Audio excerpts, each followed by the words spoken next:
त्यामुळे त्यांना किरकोळ आजार समजू नका. कारण आम्ही तुम्हाला त्या प्रकारची वेदना, त्या प्रकारची निकड देत नाही. परंतु या निम्नश्रेणीच्या गोष्टी आहेत, कमी ग्रेड ज्या आपण फार महत्त्वपूर्ण मानत नाही. हे एक स्वाक्षरी आकार देखील घेऊ शकते. कालांतराने जसे की मी तुम्हाला सांगितले की खूप रुग्ण आहेत तर बहुतेक रुग्ण आधीच्या आजाराने येतात. ते काही ना काही आजार घेऊन येतात, त्यांना छातीत जळजळ झाली होती.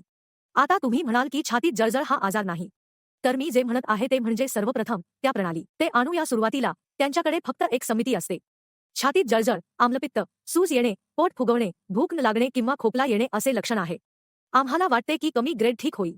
कोणतीही प्रणाली 3 आठवड्यांपेक्षा जास्त काळ कार्य करू नये. आपली स्पष्ट नाही. होय, बॉडी अलार्मिंग म्हणजे आपल्याला त्वरित पेन देण्यासारखेच नाही. चिंताजनक ही देखील एक गोष्ट आहे जी काही काळापासून चालू आहे. 4 आठवड्यांपासून सहानुभूती आहे.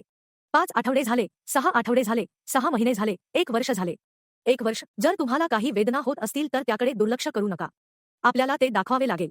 मग याचा अर्थ असा आहे की आपल्या शरीरात काही तीव्र दाहक प्रक्रिया सेट केली गेली आहे आणि ती व्यवस्थापित करणे आवश्यक आहे.